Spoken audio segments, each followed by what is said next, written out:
Gentlemen, may I have your attention, please? The show starts in 10, 9, 8, 7, 6, 5, 4, 3, 2, 1. Go.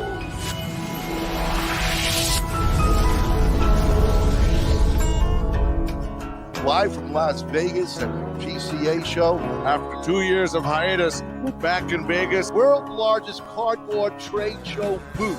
Live here in Martinsville, Indiana. Live from Norwood Royal Cigars. When you guys said, we want you to come on the show once a month, I was like, dude, this is it. Happy afternoon here from cloudy Florida.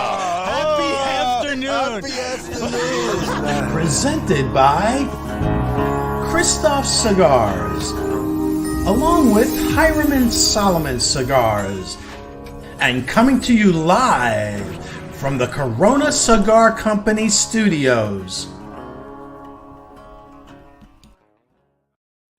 And here we are. Good evening, everyone, and welcome to another Great Lakes Smoke Show. We got a hot guest tonight, a friend, and I think the four of us like to say he's like an encyclopedia. The stories that he has of the cigar industry is unbelievable, and we'll be bringing him on shortly. Thank you all for joining us tonight. Just to let you know, Bob and Frank, they're sitting in a heavy-duty rainstorm possibility. Electric. We had to take down our Corona backdrop. Our Corona backdrop because it actually blew it down on top of our heads. Which goes on, just so we know that they're going to continue getting themselves safe. Kyle and I will keep pushing on the show because we're safe up here in Chicagoland. Yes, snow here. Yeah, snow here, right? Well, before we continue, guys, I'm going to ask everybody who's joining on all night long, hey, press the share button, get the watch party going. Let's get the show out to everyone so they can enjoy our you keep saying guests. watch party. What's the watch party? Well, there's actually a watch party set up on Facebook. No, there isn't. I've never seen a watch party. Well, there is. You just have to figure It's it a out. watch. You have to figure it out.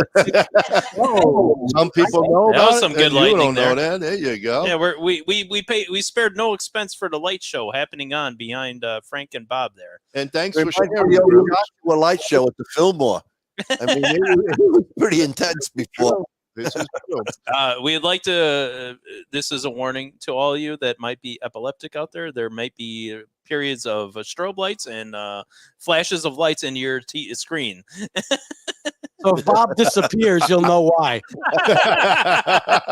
We can probably see him move fast. Anyway, folks, for all you who are listening and don't know who we are, I'm RnA Pecorini. This is Kyle Jesso. Good evening, everyone. And down in Florida is my brother, retired Bob. How you doing, folks? And the one and only, the Chooch Master himself, Cousin Frank. Hello. Real low tonight. Real low. Well, this is post-COVID voice. So, I'm still suffering from a little bit of brain fog. So if I sound a little off or act a little strange, it's not really me. It's my alternate ego. Okay, so we'll call that Frankism then. As good as you can get. I don't know. Bob, if I were you, run now. I know. Doesn't feel safe there. I'm waiting for strobe effects. It's going to happen. Just that lightning show was pretty intense earlier, so who knows what you're going to get now. It's dark, so It kind of mellowed out right now, but it's alive. It's alive. It's alive. It is alive. Well, again, folks, thanks again. And please share. And let's have a great time. Before I bring our What do you want to share, Ronnie? What do you want to share? Just share beverage. Don't both sides have to share it. Do that. So everybody, cheer. Everybody have a drink. It's on us. Yes, it's on Cheers, us right Bob. now. Cheers. Salute, salute. There we There's go. Miguel's in the green room and he's cheering. I like that. Miguel is in the chair. There you go. He's in the green room cheering. I Joey love G that. is on. Hello, Joey G. Steve Newman is on. Alan Carson from Strike the Box And you know what, guys? I know the three did not watch the show on Saturday, but I talked to Alan. Alan is just opened up his cigar lounge, Strike the Box Cigar and Pipes out in Rockford.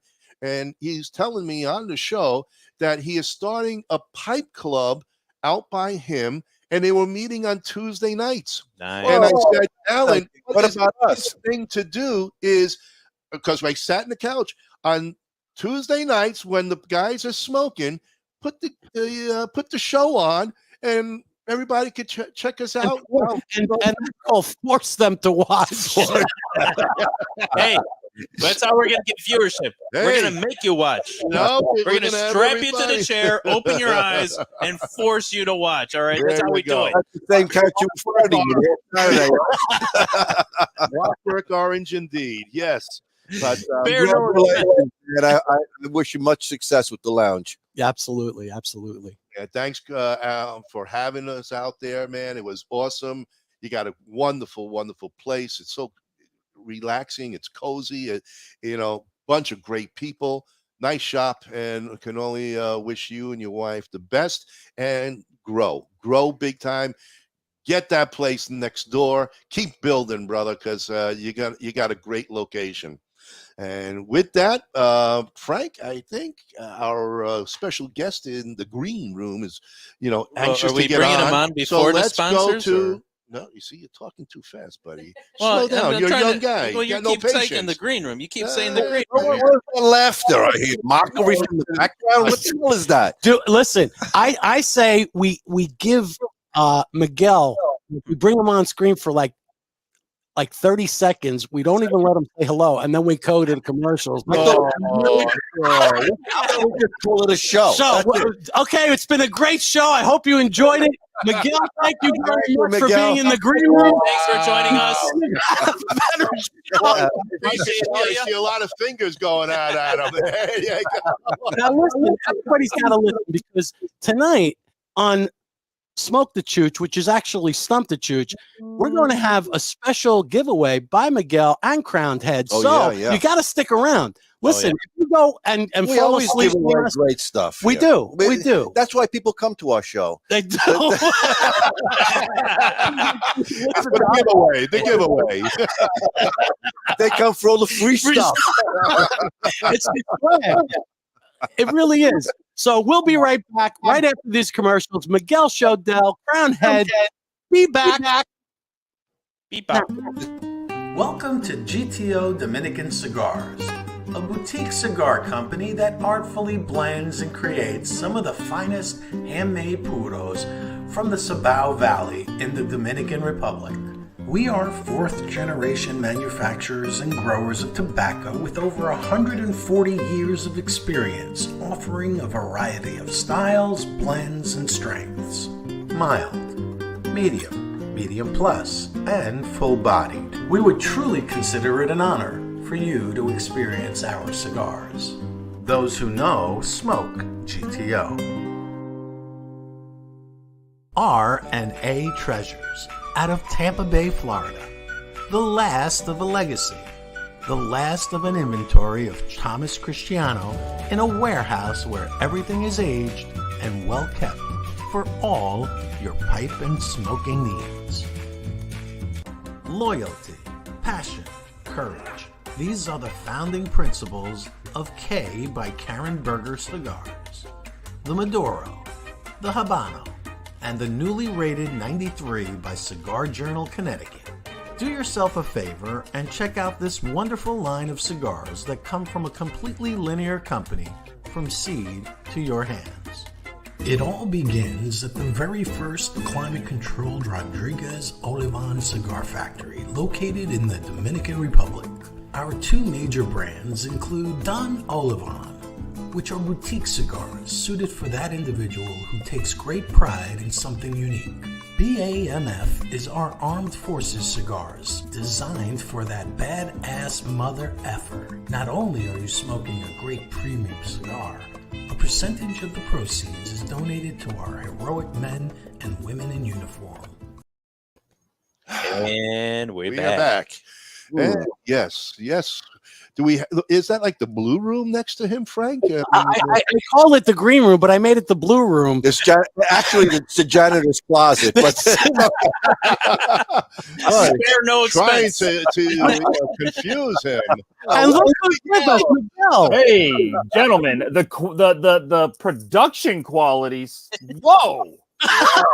Yes, we've been trying to tell you that, man. We've been changing things up. Hey, see what happens? I requested in the green room. I only wanted green M&Ms, and you guys provided. There were only green M&Ms in the green room. And did you get that bottle of Cristal I sent you? I did. Right. But it had 2 L's. It had 2 L's. I don't think we're talking about the same bottle. It's an empty bottle. That's all I said. And Miguel, you like ate us out of calamari. I mean, I'm sorry, but you ate all our calamari. We have none. Zero. You know, earlier when you guys were saying to the gentleman who just opened his new lounge, and you said we can only wish you the best. And I swear to God, I thought you said cannoli the best. I think that's called pronunciation. I was like, did he just say cannoli the best? That's what That's what he's serving me. Holy cannoli. Well, it wasn't a cannoli for sure, but we can only wish you the best.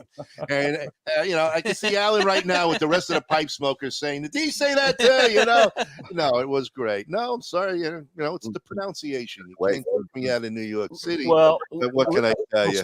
Listen, boys, I want to thank you for having me on your show again. I get invited to a lot of different shows, and I love doing them. I never laugh more than I laugh with you guys. You guys are absolutely the best.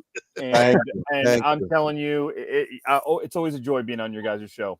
Thank you very much. Thank you. And It's you can write that to How Roach Studios. The check is in the mail, Miguel. The check's in the mail. Do you think we're Disney worthy? 100%. 100%. I don't want to go to Disney. No. We appreciate you also coming on. Thank you, Miguel. Every time we ask, you always make time for us, and means a lot to us. And you know, the people enjoy listening to what you have to say. And I said it earlier, you're like an encyclopedia, but the stories and the knowledge that you bring, the people really are fascinated. And you know, I hope they actually follow you and enjoy the Crown Head cigar line, because what's there not to enjoy? You guys got great stuff.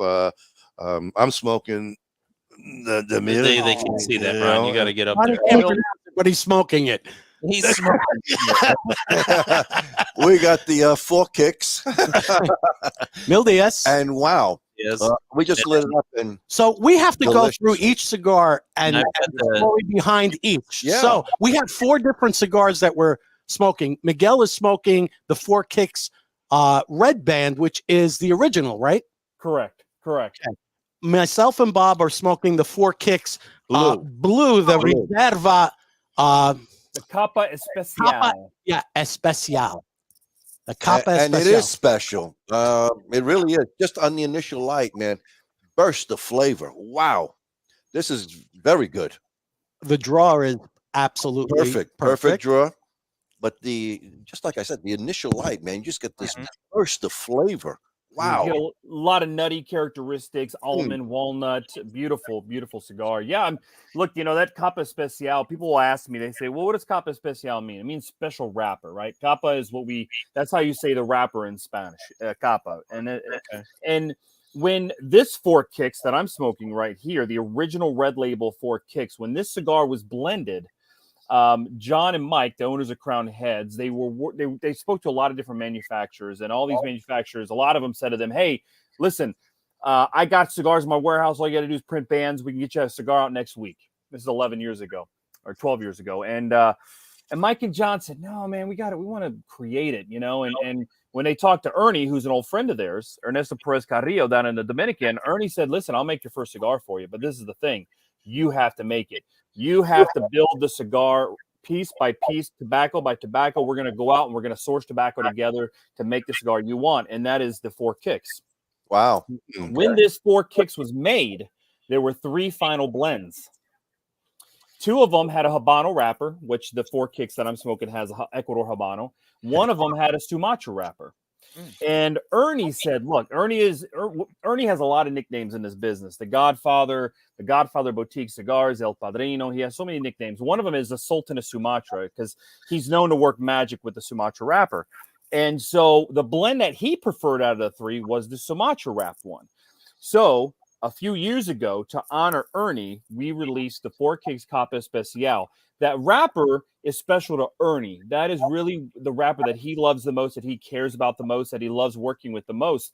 So that blue label, Capa Especial, that you're smoking is literally the blend that Ernie would have chose if Crown Heads was his company and he would have chose one of the first 3 blends. So we brought that blend that was made 11, 12 years ago, and we released it in ode to Ernie. Wow. Gotcha. And it was an honor. really. And what was amazing was that when that cigar came out, it was number 22 on the Cigar Aficionado's top 25 list. And one of the maybe 17 was the Gatekeeper, which Ernie makes for the Alec Bradley kids. Right. Yep. And then the number 1 was, I think, Ernie's Pledge. So that year he had 3 cigars in the top 25 list. So it's pretty neat. Pretty neat. Fantastic, yeah. Wow. That is impressive. You can see that you can see not only from the construction, but I love the wrapper on this. I'm looking at it and it's simply beautiful. We were discussing, hey, can you tell if this was rolled by a left-handed roller or a right-handed roller? And you can. And you can. You're like, wait a minute, okay, that's a left-handed roller. I'm the right-handed roller. So it's really cool that you start to pick these things up, and even by the way, the bands are kind of glued. You're Yeah, like, absolutely. You know, when I always show people, like, when you have a wrapper and you have the vein down the middle, you have a right and a left side of that leaf. And depending on when you lay it on the table and you cut the moon shape out of it with the chaveta and you go to roll the cigar, well, one way you roll one side of the leaf, you roll right, and the other side of the leaf, you roll left. And a lot of people, it's funny you bring that up because a lot of people don't realize that. But yeah, there are right and left-handed, not necessarily rollers, but the leaf is what tells you rolling to the right or rolling to the left. So very good. Very, very good. It's strange because tonight's the first time I actually picked up on it. And I've been smoking for years. So it was a big revelation. Revelation. What are you talking, Ronnie? Revelation. There's the new word, relevation. But I mean, it was like, wow. I asked Frank, what do you think it was? Left hand or right hand roll? And he looked at me like, left, and mine's right. Yours is left. Yeah. I'm like, okay, interesting. Very similar to the right and left Twix commercials that you guys have seen. Yeah, you know, which one's better, man? Which one's better? this. Oh, this is definitely. It's got that nutty. Very nutty. It's super creamy. Super creamy. I get that. The retro is absolutely beautiful. Absolutely. The drawer is flawless. Yeah, beautiful. That all that credit goes to Ernie. You guys are smoking 2 cigars that our good friend Luciano Morales makes for us down at Tabacalera Pichardo. I think I know that guy. Great cigar maker. And he makes that Mil Diaz for us. And that Mil Diaz, I mean, I don't think it's any secret, but I smoke more Mil Diaz than anything else. I love that cigar. Mil Diaz to me is probably one of the most complex cigars in the industry. I think it's a kind of a game changer when it came out. It really set a new pace for Crown Heads and brought a lot of attention to Luciano and the factory Tabacalera Pichardo. But you know, the Peruvian Pero de Oro, the salty Costa Rican leaf we have in there. The way I describe Mil Diaz is salted caramel. It's like smoking salted caramel. I mean, you get the salty, you get this burnt sugary kind of flavor. I love Mil Diaz. And then you're smoking the Serie E, which was our new release last year, which we really wanted to create something along the lines of complexity of Mil Diaz, but we want it to be a little fuller, a little bit more robust. It's a medium strength, but it's full bodied. Is that Serie E. And the E stands for eruption. John Huber, the head of Crown Heads, he was listening to a lot of Van Halen when he was working on that blend, and that's where the inspiration kind of came from. Because if you listen to the song "Eruption" by Van Halen, you can almost visually kind of see when you listen to that the whole process of cutting, roasting, lighting, puffing, and then when the guitar bottoms out, blowing out the smoke. We take inspiration from a lot of different things, and Series E has been a great addition to the Crown Heads lineup. Definitely, and I think being in Nashville and having that music kind of run through your veins, I'm sure that's part of it for John. 100%. There's no Van doubt. Halen was in Nashville, but But again, he's in the music city, right? So being in the music city, you're exposed to all types of music. It's not just when you walk into our office in Nashville, Tennessee, you see Gate Mouth, who is a very famous musician. You see a big picture of the Man in Black himself. And then in our warehouse, there's music playing all day long. It could be Van Halen, it could be classic rock, it could be Jay-Z. I mean, music plays a big part to John in his life, and he loves music. And we take a lot of inspiration. So, cigars like Four Kicks, which is named after a Kings of Leon song. And then, Jericho Hill Juarez, which is named after the some words in Cocaine Blues by Johnny Cash. So we do have a lot of that inspiration. Headley Grange, Led Zeppelin. So there is a lot of that there. But you got to search a little bit. We don't put it on the surface. We make it a little you have to dive in a little bit, which is nice. Yeah, it's nice. And like you said, I think you put it very succinctly at PCA last year, where you talked about, 2 years really. ago. No, last summer. Last summer. I mean, it's really, you guys are storytellers, and that's really the truth, because cigar making, just like cigar smoking, is that experience is stories. When you create something, I came from the school of John O. Osgener, who was the founder of CAO Cigars and CAO Pipes in 1968.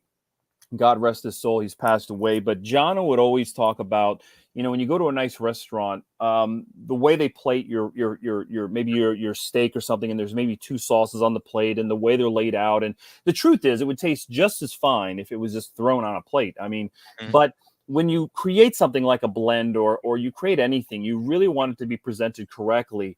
And what I love about what Crown Heads does and Luciano does with Ace Prime is there's a lot of thought that goes into naming the cigar, naming the vitolas, choosing the vitolas. All of that plays a very important role in when you release the cigar to the world, because it's really your piece of art, and you're putting your signature on, and you're putting it out into the cigar world. And there's no group that we go to and say, hey, what do you think about this name? Or what do you think? This is the best-selling shape right now. We're going to make this shape. We really kind of carve our own path. CYOP is kind of our hashtag. It's about creating something, putting your heart and love into it, making it personal, and then putting it out into the world. And it's been a very successful way of doing things for both companies, Crown Heads and Ace Prime. Well, and it even comes down to your boxes too. Like some of the boxes that come out of Crown Heads and Ace Prime, those things are works of art on their own. I mean, you look at some of the, it's amazing, like the thought process and the artwork that goes into these boxes for you. And a cigar would taste just as good in a bundle, naked, no advertising, right? Yes. But as Jono had taught us, like, when you create this beautiful thing, you want it to be presented correctly. So the packaging, the band, I would tell you that every single band on a Crown Heads, every single box, we have the series. We haven't done an updated version in a while, but they're on YouTube, and it's called like the Da Vinci Code of Crown Heads, and it breaks down every little thing on the box, and there's a reason for every symbol, everything that goes on there. And so I love kind of being at an event and, someone picking up box and talking about it, because there's so many stories within that, Right. Even what you said about, a steak, we eat with our eyes first. That presentation, it could be nothing, but yet you're focused in on that, how it's presented on the plate and the things around it.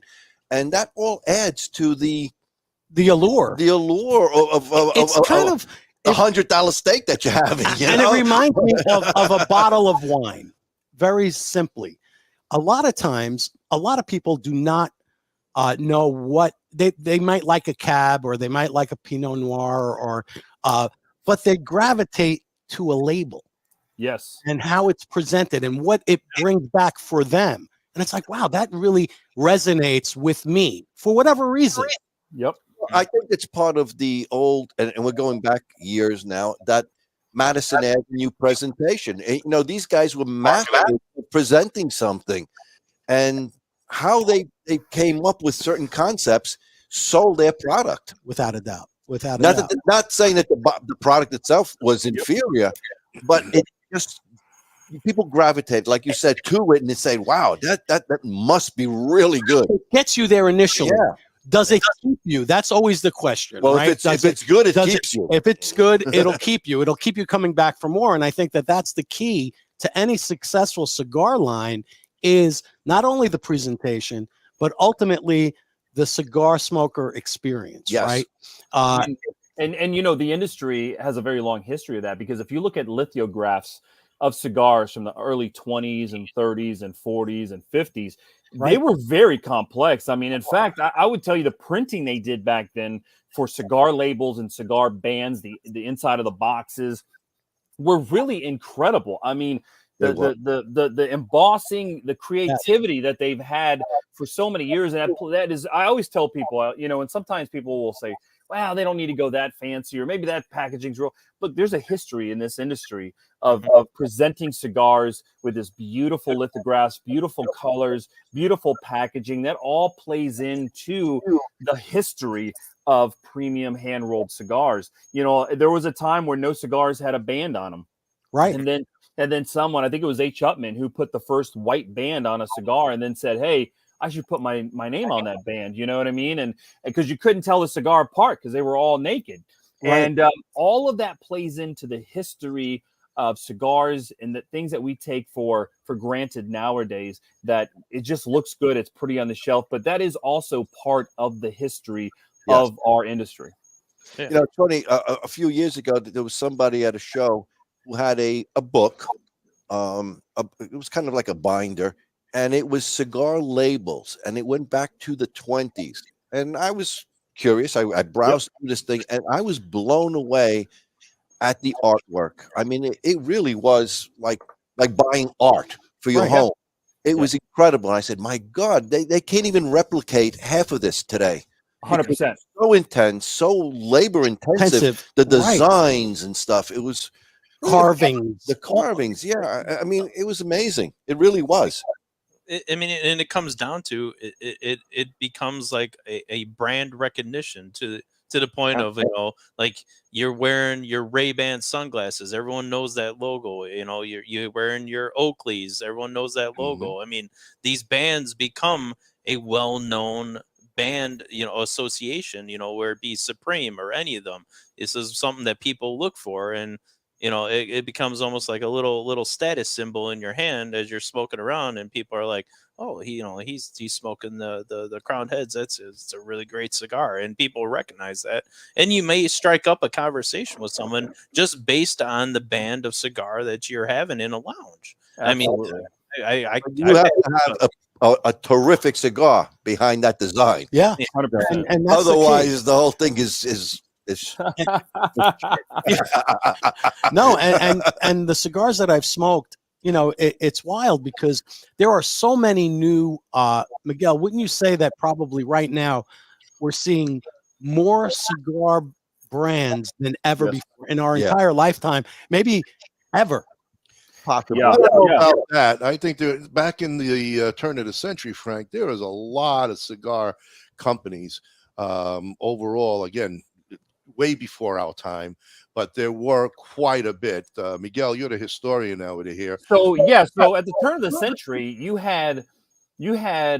I have a book, and the book has basically all the Cuban cigars from the 1900s to about 1950, and it labels all the cigars that were around. You would be blown away by how many brands and blends. And not only that, but even like hotel chains, like Hilton would have their own cigar line made in Cuba in the 1930s. Ford would have their own cigar brand. It was really amazing, right? But I think in modern day times, the thing that we can really look at is during the boom in the 90s, there were so many cigars. The problem back then were a lot of them were not very good. Right, exactly. Today, we're seeing that another big boom of brands. There's more brands on the shelf probably since the early 1900s. We've seen such a diversity, but the tobacco, the cigars are better now than ever before. Well, the Right. science behind it More is educated tremendous, the consumer, research. which is a big thing because people now are kind of hip. You know, they're not buying crap anymore. They kind of know what they want. Well, I think we have a bigger pool of cigar smokers. It's expanded, socioeconomic. It's gone across all levels, from women to minorities to everyone. I mean, globally, I think we're seeing such a great, and it's a shame, like, because I hate to put a damper on it, but you know, we have, you know, obviously the FDA and a lot of things that are kind of looking to hamper and cramp the enjoyment of this beautiful thing that we all enjoy, and they're looking to regulate it in a way that's, you know, outreaching and overreaching.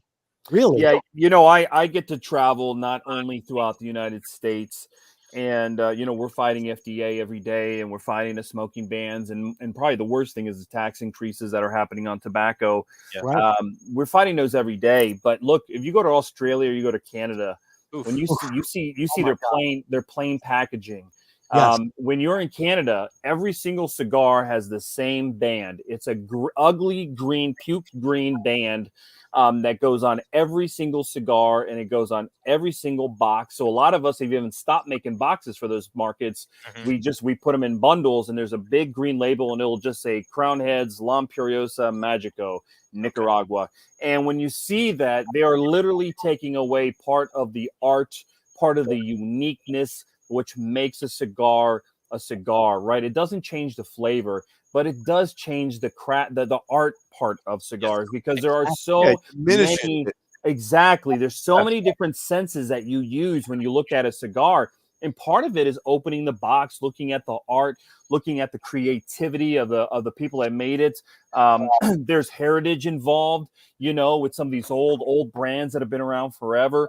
It's really a shame. And luckily we've dodged that bullet in the United States. But I think every cigar smoker out there, you know, I think it's all of our duty, if we enjoy this hobby, which it's a hobby, that we contact our legislators, Republican, Democrat, Independent. We reach out to them and let them know that you enjoy premium cigars, that you enjoy the culture, that you enjoy it as an adult, and that you want to preserve this culture for the next generation. And that is really, when you look at the history of tobacco, from when the Europeans landed in the Dominican and Puerto Rico and Cuba, and they saw the indigenous Taino Indians smoking what today we would call a cigar, keeping that flag going to the next generation and next generation. I mean, we can't let it die. We have to keep the culture alive. And remember, tobacco's in the roots of the Americas. This was currency in this country. Absolutely. Yes, it was. And the founding fathers all grew tobacco. Absolutely. Tobacco was a big part of what allowed the United States to be the United States. And tobacco is native to the Americas. It's not from Asia or the Middle East or Africa or Europe. Right. It is a Native American product from North America to South America and everywhere in between. Well, I think we have to stop being bullied. We need to stand up, and we got to take a really severe stand against these people once and for all. I mean, we have rights. Plain and simple. You know, they don't like to smoke. Well, go into another room, go to another place. I don't care, but I want to smoke, and that's the reality of it. So don't. And I think as cigar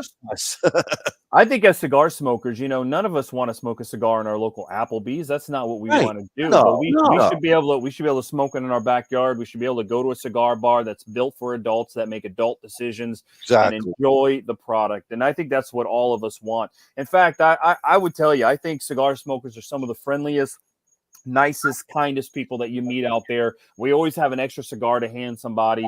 You know, and I take it very serious that I want my job, I've been in the business 20 years, which is a blip on the screen of a blip on the history of premium cigars. But I want to make sure I do my part, and I hope everybody out there does their part and keep this thing going for the next generation, because it really is about keeping a hobby and a culture alive. We all have to fight. That's the bottom line. We can't be quiet.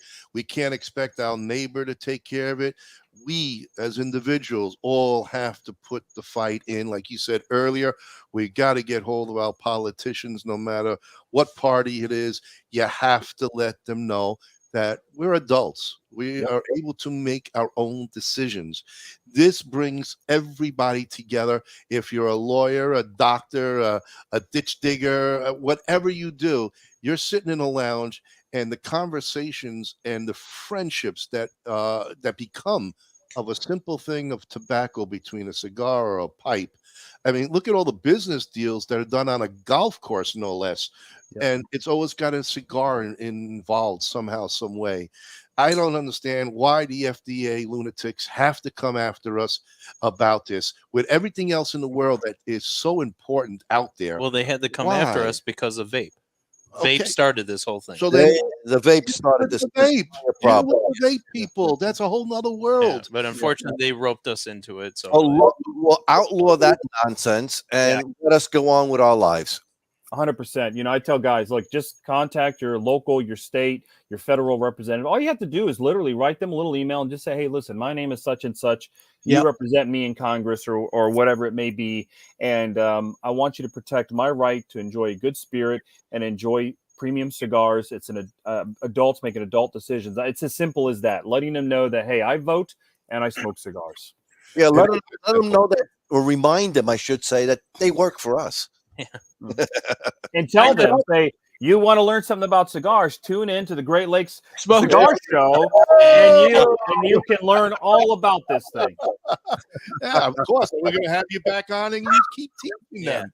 I mean, it really is simple as that, folks. If you're listening out there, just send them an email. You can figure out who your representative is. Let them know. Start on the lower levels. Bum them. Get them. Hit them hard so they can take them. You know, that's a new word. Bum them. You know what? I'll call it. Well, you got to drink it. That's a new one. When you bum your representative, bum them. And, you know, a lot of those guys at the local and state level are going to be in the federal level eventually. So get it to them now. Exactly. Yeah. If we vote for them, if they're not doing what we're asking them to do, it's simple. Vote. Get them out. Get them out. I mean, that's the bottom line. Miguel, what have you heard? Anything from the PCA, the fight? Is there anything that you can let our audience know? You know, what's Glenn doing and the rest of the crew? You know, they seem to go to court, you know, almost daily for the fight for us. Is there anything that you could tell us, the inside stories for our audience about where we stand, what's happening? I know they get some leg room with outlawing the menthol cigarettes now, right? And the flavored tobaccos, that's on its way out too. Yeah, so we see right now that they're being very active. I think right now, premium hand-rolled, non-flavored cigars, I think we've won a few small battles. We got to go back to court. We've been able to postpone some court dates. So I think over the next 2 to 3 years, I think we've been very safe. But that means by no means do we let off the gas. But I will say that there are some bills out there. If you enjoy an acid or you enjoy a CAO flavored, or if you enjoy a Java from Rocky, if you enjoy those products are getting shut down in cities all over the country right now. And the FDA, I think, is looking at flavored cigars as probably the easiest target. And my thing is this, that even if you don't smoke flavored cigars, the fact is that they're hand-rolled long filler cigars made by a lot of the same companies that make non-flavored cigars. Right. And these cigars are sold by the millions. People love these things. And just like a good pipe tobacco, you may smoke an English, you may smoke an aromatic. It's whatever you prefer. So I believe we have to protect the flavored guys as much as we have to protect the non-flavored cigars. At Crown Heads, we don't make one flavored cigar, but we absolutely respect what those guys are doing. And we think that if one goes down, we're all going to go down. We need to fight together. You're But absolutely right about that. the And it's PCA what you is talked very, about. very important. And if there's any manufacturers watching, it's important that you register to show off your goods at PCA, the trade show this summer, because some of that money that you pay for your booth goes to the coffers to fight legislation. Retailers, when you come out to the trade show to buy these specials and these deals, your memberships go back to fight for our rights. So it's very important that we support CRA, TAA, PCA, TPE, all those things. And you know how many families are living on just the production of a cigar? Oh, I mean, that's their Between- livelihood. Yeah, have I mean, nothing else between to do. Nicaragua, Honduras, Dominican, and then on the United States side, we're probably talking a million people, that rely on this. People a lot of times they only think about the rollers and they think about the shops, but they don't realize there's people that have to pack these cigars. There's people that work the tobacco. There's people that pick the tobacco. There's people that plant the tobacco. There's so many layers. The people that print the bands, the people that print the boxes, the box makers, the people that are making the hardware. There are so many layers that people really don't get to see unless you get down there to the factories that rely on this business. And I have to say, I think last year was absolutely incredible. More cigars were imported to the United States than I think ever before. Yeah. The numbers have been incredible, and that's because adults around the United States, not teenagers, adults around the country are enjoying good cigars with their wives, with their friends, and with their adult children. And how many wives now are taking up cigar smoking? Oh, without a doubt. And there's a lot of women now entering this, and these are just building the numbers up. It's unbelievable. I will tell you that in the 20 years, I would go to a shop and there would maybe be one or two women in that shop, and they were very unique because they enjoyed premium cigars and they would partake in it. But over the last 5 years, I'm telling you, as much as 10 to 20% of the crowds I see at events are women. Yes. And they're not smoking little flavors. They're smoking real deal, hand rolled, long filler cigars. And it's incredible. And I will tell you, I've met several women. I was just on a trip recently in Columbus, Ohio, and I met a woman, and she said, for years my husband would go to the cigar shop, and I got curious one day, why is he hanging out there so much? I don't get it. Why can't my husband be like a normal guy and hang out at the bar? I don't get it. She went to the cigar lounge a few times just to hang out. Then she picked up a cigar, and she says, now my husband and I, our routine is we go out to eat on Friday. Then on Saturday, we go have a cocktail and go to a cigar shop. And I said, that's incredible. That's a beautiful thing. So to all the women out there, all the men that smoke, introduce your ladies to cigar smoking. Women and African-Americans are the two fastest groups growing in the premium cigar world. And I think it's absolutely beautiful. I think the brick and mortar people need to tune into that. In the past, women were given a crappy little cigar thinking this is good for a woman, and they got to get over that. They have to understand that women have they have an expanded palate. Exactly. They have a better palate than we do. A good cigar, not a piece of crap, No, look, we see it in the spirit world right now that we see now more women master blenders in the spirit world than we've ever seen before. We're seeing more women smoking cigars. And I think one of your sponsors, Karen Berger, she is one of those people that are leading the fight as well. She's been in a long time, but now people are seeing and saying, oh, it's not just a pretty face. It's the love of tobacco. It's the love of the culture. And we're seeing more and more and more of that, more women reps as well. It is truly, our industry is more diverse now than ever before. It's beautiful. And it's only going to get better. That's it. I mean, that's all I could say. Like you said, a lot more people have picked up the cigars. COVID could not have been any better for the cigar industry because people stayed home. They don't, they can't smoke in the office, but at home they can. And I think that's what you mentioned earlier. There's been more cigars imported than ever before in the last, 100 years when there was more. How many, you're a historian, I think you said it last time we were on the show, how many cigar manufacturers and shops there were in the turn of the century. Everywhere and anywhere, there was a cigar roller being made, a cigar. In every major city in the United States. Yeah. Yes. I remember in New York, we had Tiamo cigars. They were everywhere. There were at least two on every block in New York. I mean, it was unbelievable.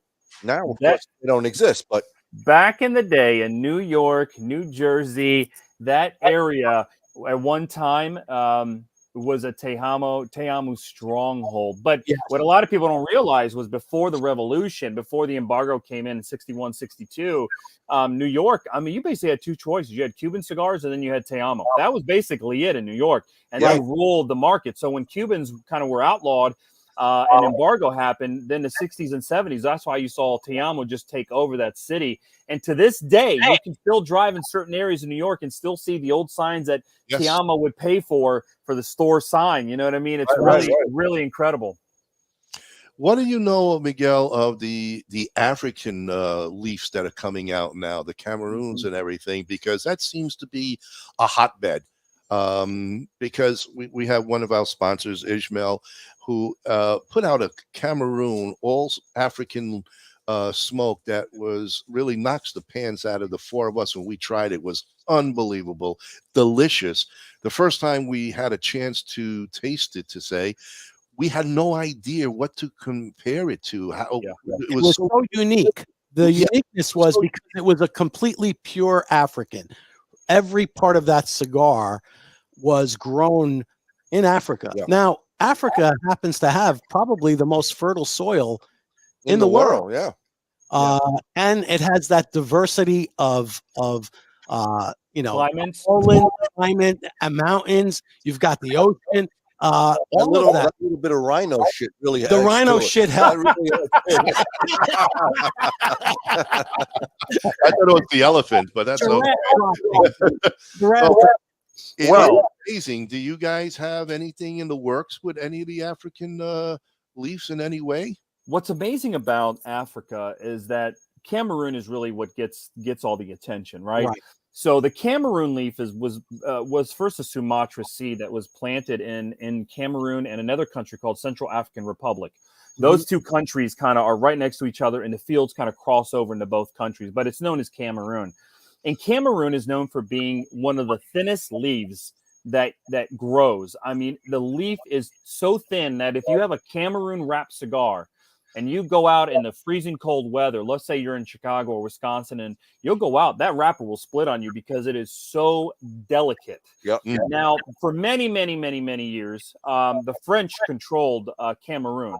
And so the French really controlled the Cameroon wrapper trade, and really they were the ones that were trading it. But probably the most famous family growing there is the Meerschaum family, who provide tobacco to the Fuentes. And a lot of people may not realize this, because I don't think Fuente talks about it as much, but their Don Carlos and their Hemingway are both Cameroon wrapped cigars and genuine African Cameroon. Now, people have taken that Cameroon leaf and they're growing it in Honduras. I think Christian Irora of CLE is growing that seed in Honduras. And that leaf is known for being very expensive. That leaf is known for being very delicate. It is great flavor. Now, back in the early 90s, every cigar company had at least 3 cigars. It was a Maduro of some sort. It was a natural Connecticut. And then it was a Cameroon. Now Cameroon's kind of been replaced with a Habano. So Cameroon today isn't as prominent as it used to be, but it's because there is a very small yield of Cameroon. But we see a new generation of growers that are growing more and more Cameroon. I think over the next 10 years, you're going to see Cameroon become kind of how bourbon kind of became the spirit of choice for a while. And then tequila became. That's going to happen, I think, with Cameroon, because now people are coming back around and saying, man, I haven't smoked a good Cameroon in years, or I'm not familiar with Cameroon, but it's been there for a very long time, and it's absolutely gorgeous tobacco. We don't currently have a Cameroon wrapper, but I know Luciano is always searching for different tobacco, and Cameroon is always on that list. Now, interesting thing was, I was just at the Texas Cigar Festival down in Houston, Texas, this past Saturday, and I met a guy who was there as a consumer, and he is from Nigeria, and he has taken it upon himself to plant more and more Cuban seed tobacco that he's getting from the Dominican, growing it in Nigeria. Now, it's not being sold yet, but he's working the tobacco to perfect the growing technique. And I actually hooked him up with Luciano. Who knows? In the next 5 or 10 years, we may see Nigerian tobacco. We're starting to see, last year at the trade show, there was a company, and their name escapes me, but they're growing tobacco in Haiti, which is part of Hispaniola, which is the island with Dominican and Haiti. And you don't see Haitian tobacco, but you're seeing people now working Haiti. The thing is that tobacco is a weed. It can grow almost everywhere in the world, except in Antarctica and the South Pole.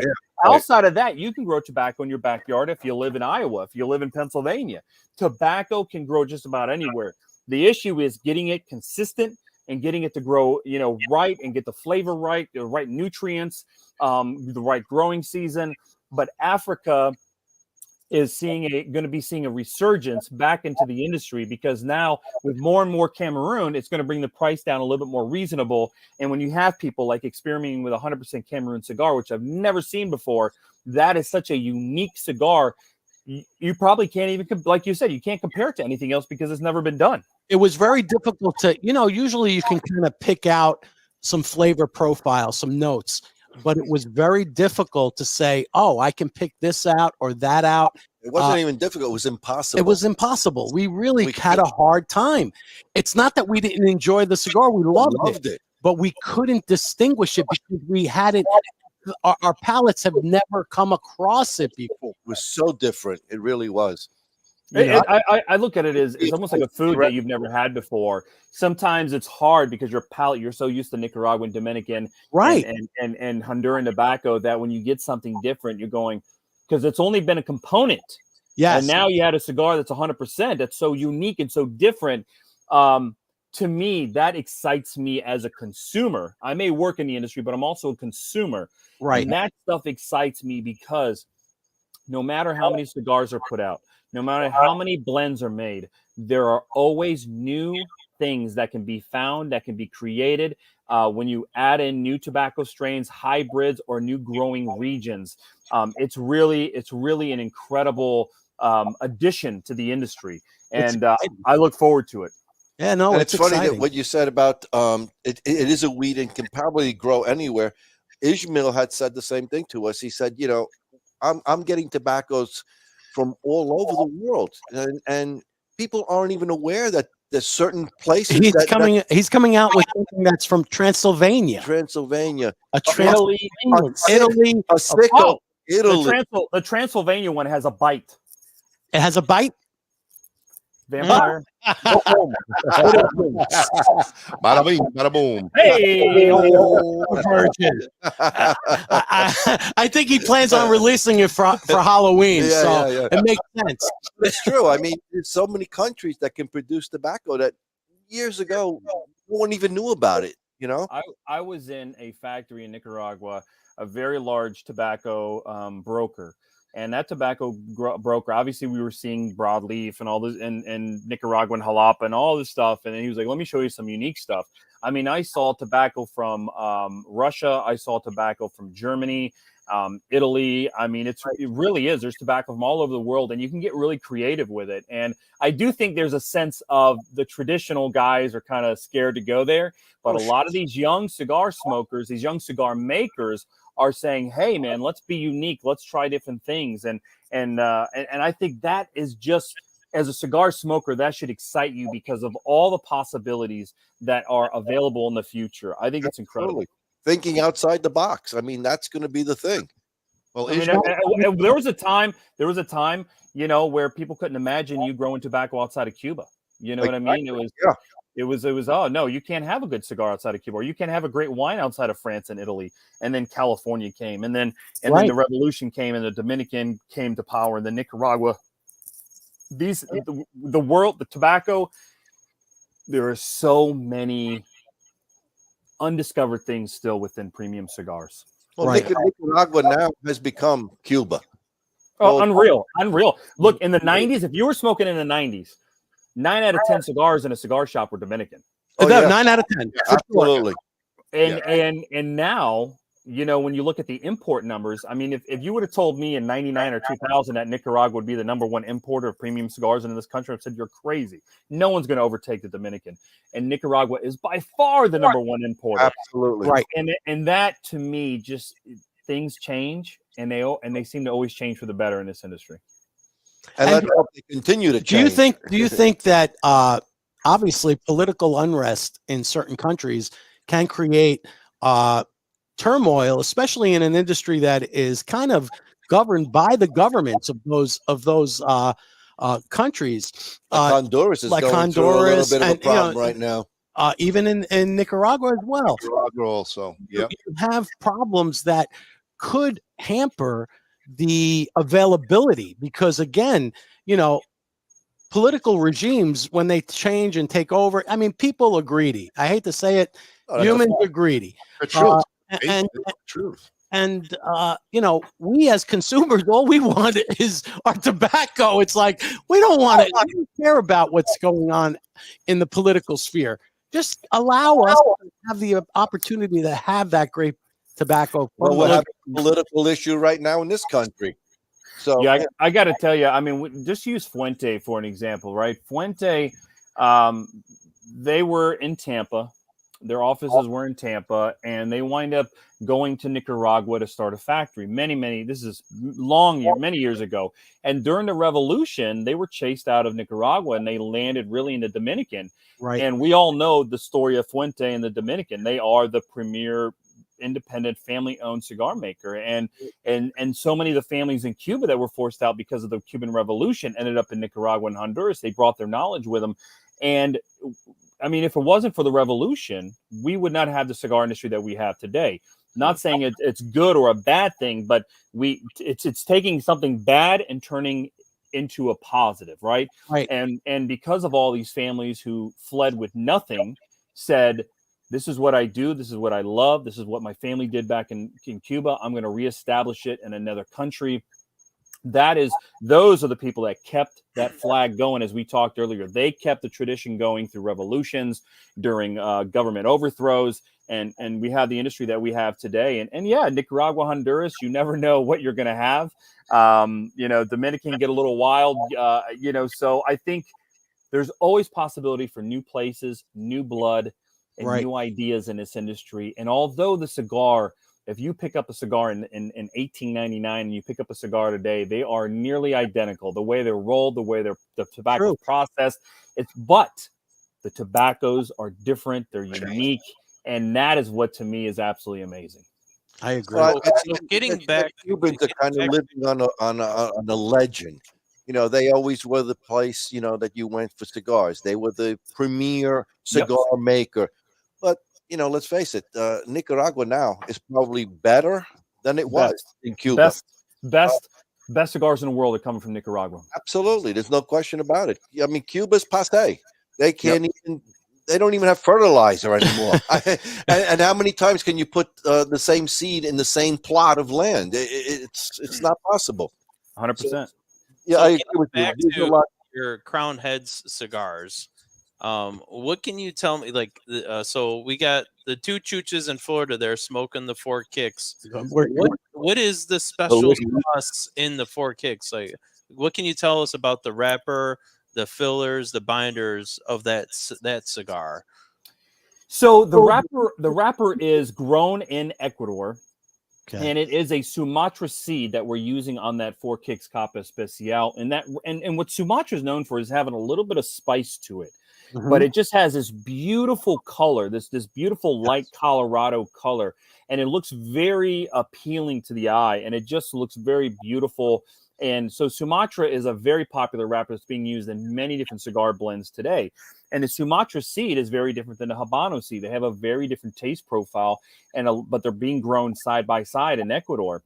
Mm-hmm. And I mentioned earlier that, you know, when you take a guy like Ernesto Perez Carrillo, who's in the Hall of Fame of cigars, he's a legendary cigar maker. They call him the godfather of boutique cigars. He could get his hands on any wrapper he wants, and he uses a lot of different wrappers, but his favorite wrapper to work with is Sumatra. And I think that really sets, I think, what the vision of a Sumatra wrapper is. When it's in the hands of a genius like Ernesto, he can really work magic with that cigar and that tobacco. So that cigar, I think that what makes that cigar special is that wrapper, and the filler in that tobacco is mostly Nicaraguan. We use predominantly Nicaraguan in our fillers, but that does have just a little leaf of Dominican in there as well. Kind of an ode to where Ernie's factory is in Santiago, Dominican Republic. But the predominant of that tobacco is Jalapa, Nicaragua, which produces a very nice, earthy, light, woodsy, cedary tobacco kind of flavor on your palate.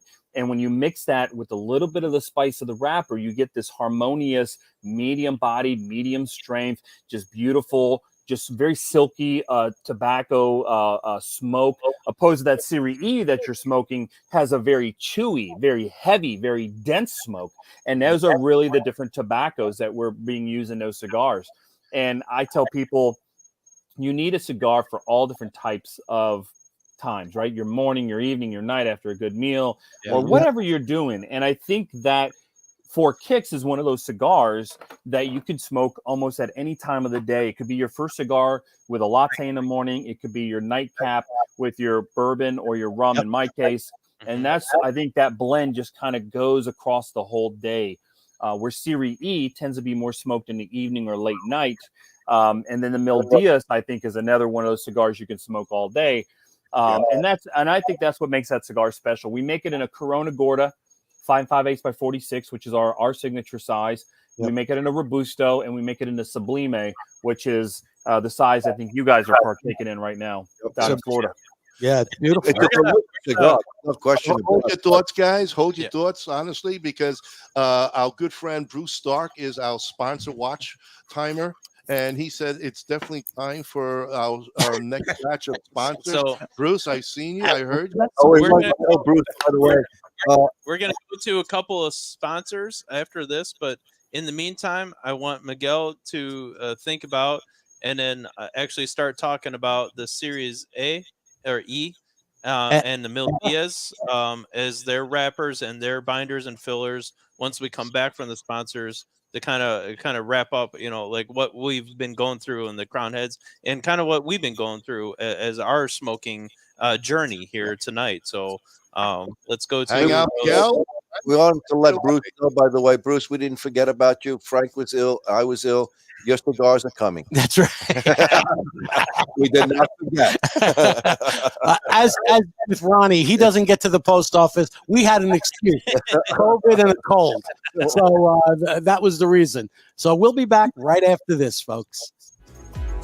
Blue Smoke Atlanta is the vision of Robin Blue, founder and CEO, and represents an award-winning luxury smoking accessory line based in Atlanta and sold worldwide. Since 2019, Blue Smoke Atlanta's goal was to redefine traditional smoking accessories into a timeless collection of exquisitely handcrafted luxury products to include cigar pokers, cannabis clips, jewelry, and other awesome things. For an elevated smoking experience, visit us at www.bluesmokeatl.com.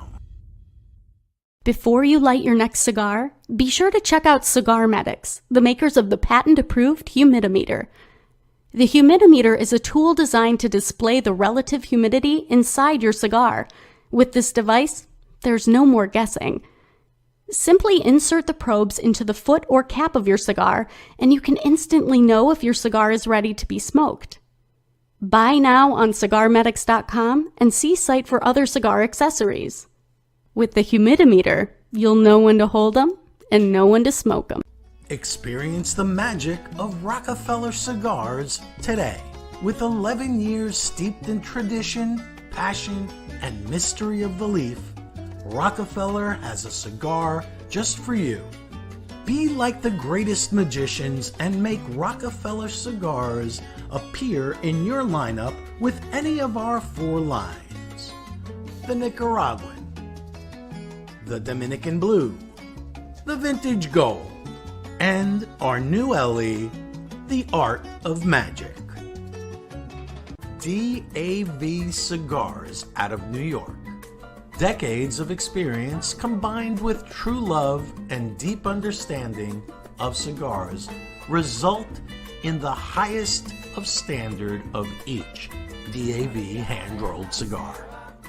Our G Cigars is a dynamic new cigar brand grown from a love for cigar culture and a respect for the artisanship behind the craft. We are a minority-owned family business based in Orlando, Florida.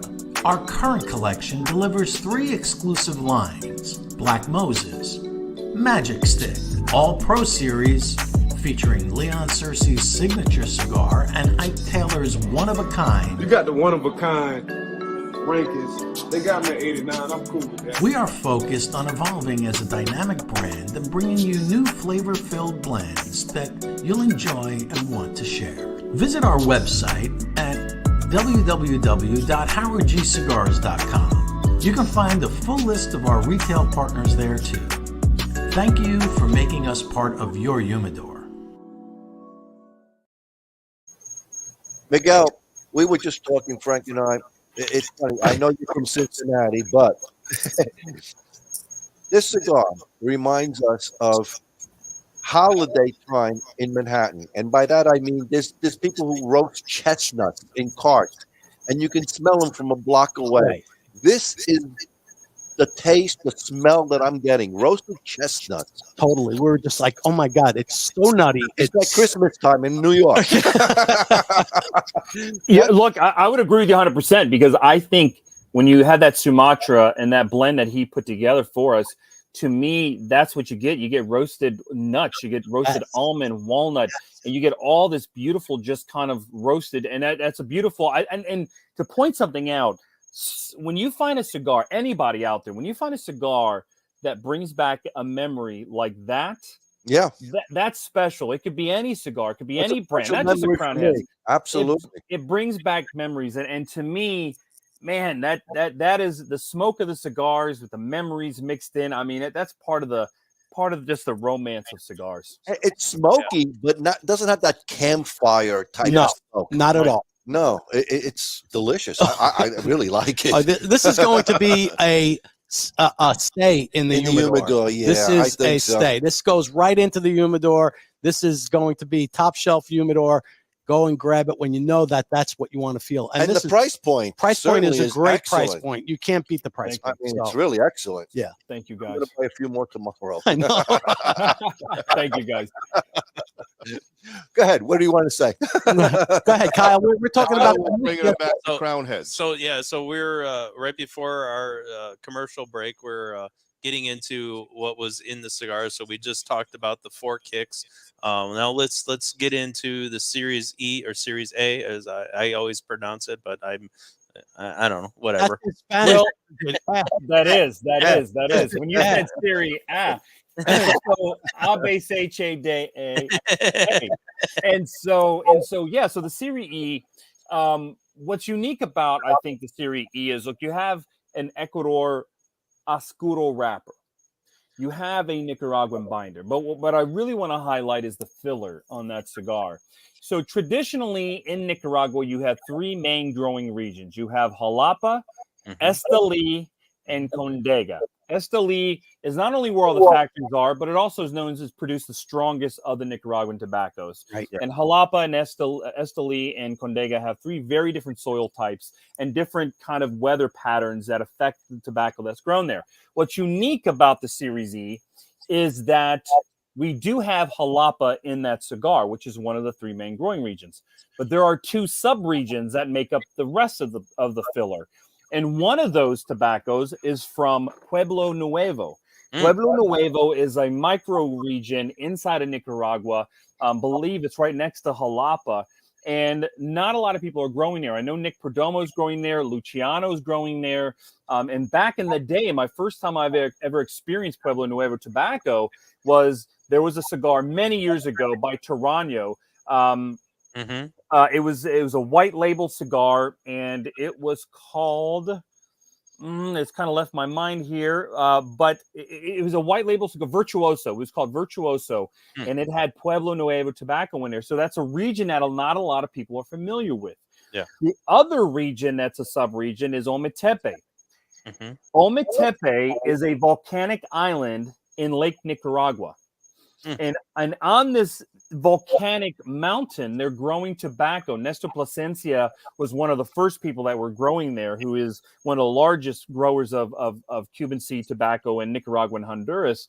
And Pueblo Nuevo has a very distinct flavor. There's very high nutrients in that soil from the volcanic ash that has fallen over that tobacco, over that mountain for years and generation to generation.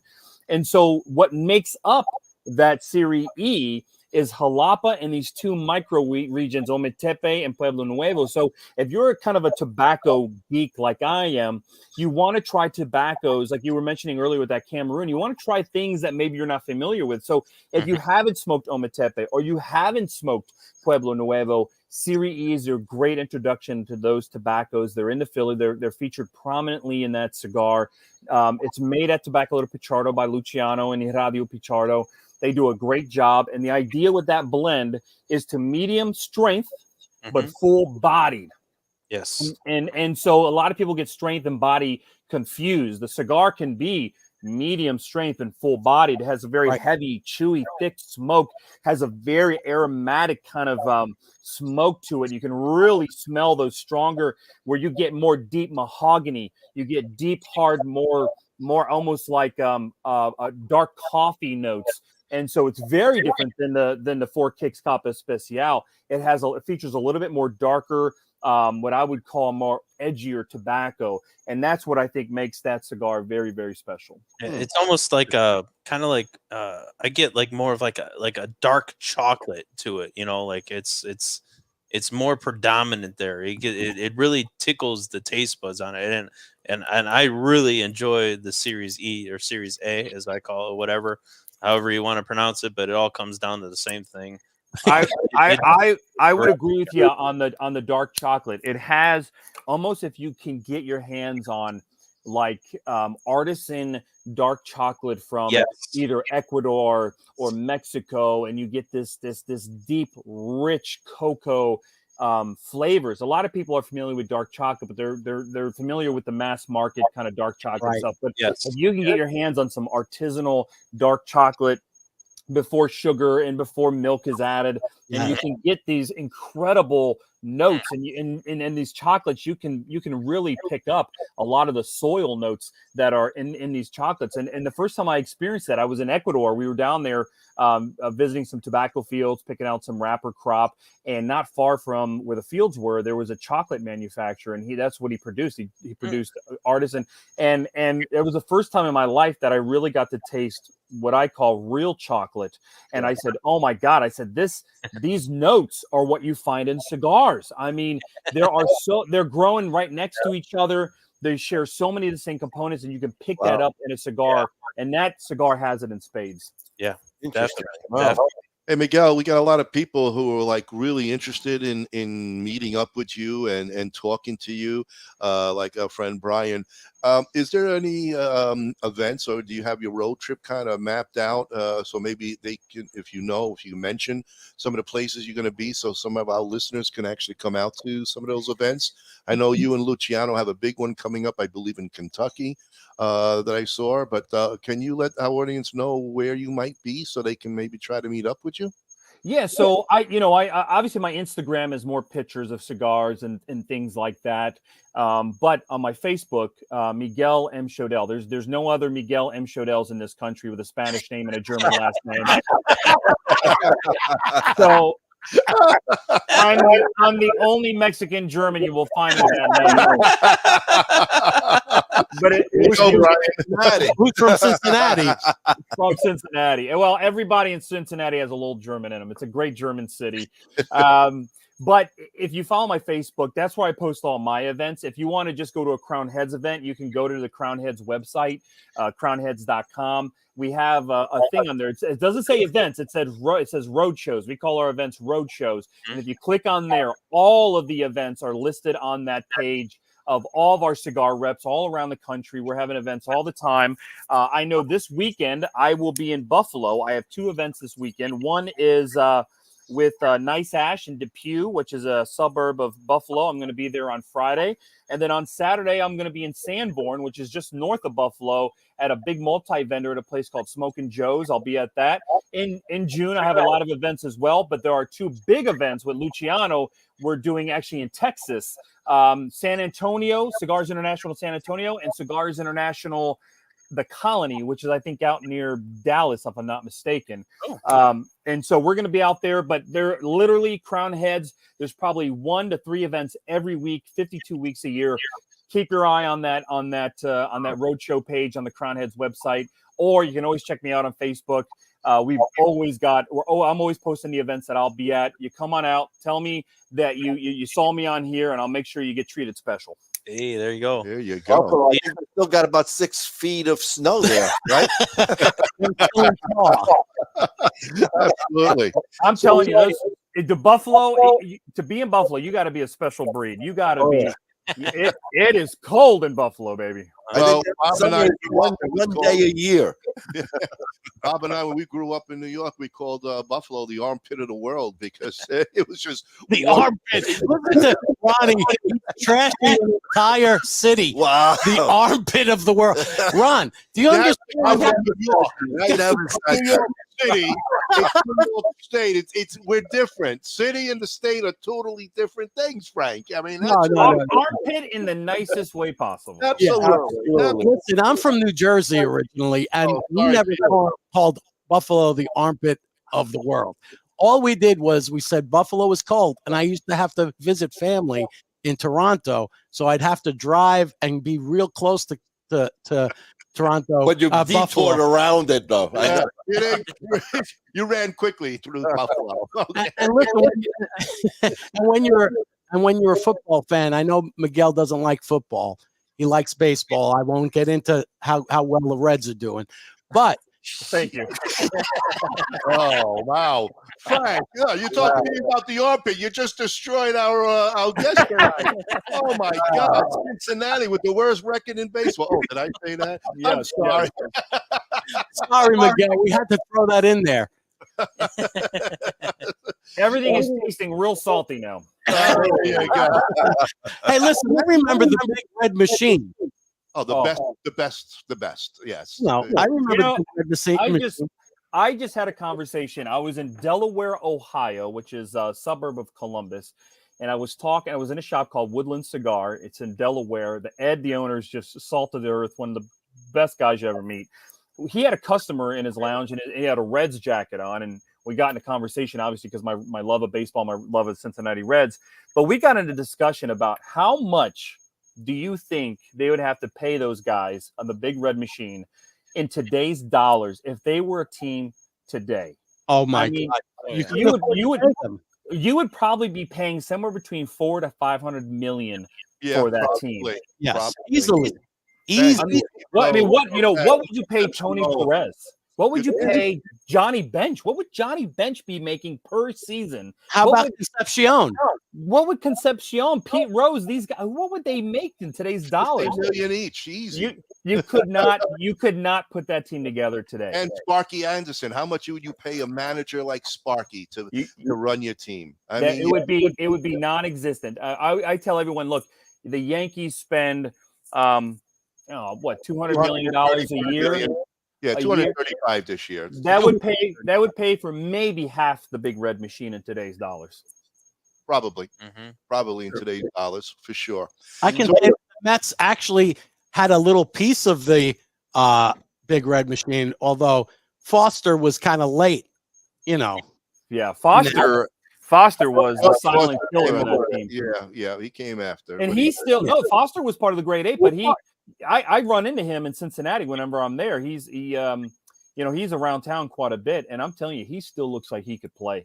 Foster is in great shape. I mean, if you saw him today, the guy, I think he does yoga. I mean, he is really in shape, man. Awesome.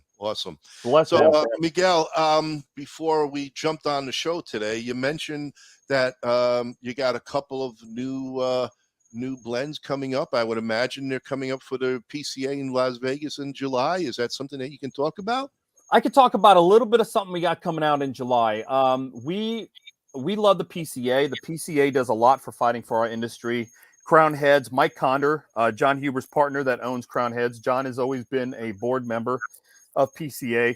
And so we're very involved in legislation. We're very involved in the organization. So we're very proud to partake in PCA every year. And at the show, there's no secret now because Luciano was already talking about his new release for Ace Prime is a cigar called Mas Igneos. That is a cigar named after a wine that he partakes in Spain. And Right. he's going to put out a cigar that you can pair up really well with a wine, which is going to be very unique because, as Luciano would tell you and I would tell you, it's very hard to pair up a cigar with wine. It's very, very difficult. Right. Yeah. And so he's got this blend that he's been working on for a couple of years, and it's called Mas Ignios, which means ignition house in the old Castilian language. And that will make its debut at the trade show. Crown Heads are going to release a new blend. It was a cigar that we debuted last year as a limited PCA exclusive. We're going to announce that very soon. It's going to be a core line. It's going to have 4 different vitolas. We're so excited. It's a Connecticut broadleaf cigar. So all you Connecticut broadleaf fans out there, it's a beautiful Maduro. It's made by Luciano. We're very excited about it. And then we're going to have a new company debuting in our booth at the trade show. We're not saying who it is. We're gonna debut a new company in our booth. So you're gonna have Crown Heads, Ace Prime, and one more company. We're gonna have the trilogy, and I think we're gonna make some big noise this year at the show. Wow. Wow, that's awesome. That's pretty fantastic. cool. Fantastic. All right. Absolutely. I think that's what they call in the business a tease. I think so. Actually, it's an exclusive as far as we're concerned. We always I'm sorry, Miguel. What was the name of that company again? I missed that one. What was You guys are breaking up on me. You guys are breaking up on me here. Oh, Kyle. Almost I gotta try the secret sauce, try to get the secret sauce, Oh God. What can I tell you? Well, the summer is exciting. I think for cigar smokers, all the new blends come out in the summer. They all make their debut in the summer. And as a cigar smoker, the summer is the most exciting time because everyone releases their new things. And it's always exciting to see what are the new things coming to the market. And as I said before, there are endless amounts of blends and tobacco that you can use, different seed strains, different aging processes. There are so many new blends that have yet to be invented and released that I always look forward to the summer. Even though I'm in the business, I get excited to see what is coming out there because I love smoking everything and I love getting my hands on the new stuff. Absolutely. We live in Florida. Every day is summer. Listen, I moved to Florida from Cincinnati about 3 or 4 years ago, probably 4 years ago. And I've yet to have any kind of cool weather. I'm down here in the southern part of Florida, and they don't know what winter here is. No, that's not true because earlier in the year we had Bob and Frank, and they were sitting right where they are now in their coats. They're in the winter coat. We're in northern Florida. Well, They're in central Florida. They're in central Florida. So when you're in northern Florida, you get winter. Central Florida, you get to wear a cool jacket a week out of the year. And then down near me, you keep your jacket in your closet and you just get to look at it. I like that. But That's you get great. to wear your Speedo every day, So I got it on right now. It's not pink, is it? As long as it ain't pink, that's all that matters. Although today we had the refrigerator doors open. It was hot here. It was 96 degrees. I have a question for you, Miguel. You talked about visiting the farms. To you, what is a memory from your first experience ever visiting Nicaragua or the Dominican? What was that like for you as a first-time visitor to a farm? So obviously I go to the factories quite a bit now. I go to the farms quite a bit now. But early on, about 20 years ago, when I made my first trip into Nicaragua, I was with CAO Cigars, and they took us down, and they took us to the Toronto cigar factory. And we were down there looking at fields of Nestor Plasencia and a few other growers. And I think probably the thing that I learned most was that I loved cigars. I love the culture. I love the enjoyment of cigars, but I didn't quite understand at that time the amount of work that went into it, right? Yes. So many of us buy that box and we get it home, we open it up and we light the cigar. But the work that goes in before it even gets close to that stage is where a lot of the magic happens. And just like a great steak starts off with a cow that is well taken care of, raised really well, slaughtered humanely, the right butcher, at the right age. Tobacco is the same way. You can have great tobacco in the hands of the wrong people and it turn out to be terrible. And you can have great tobacco, or you can have so-so tobacco in the hands of the right people and turn into a masterpiece.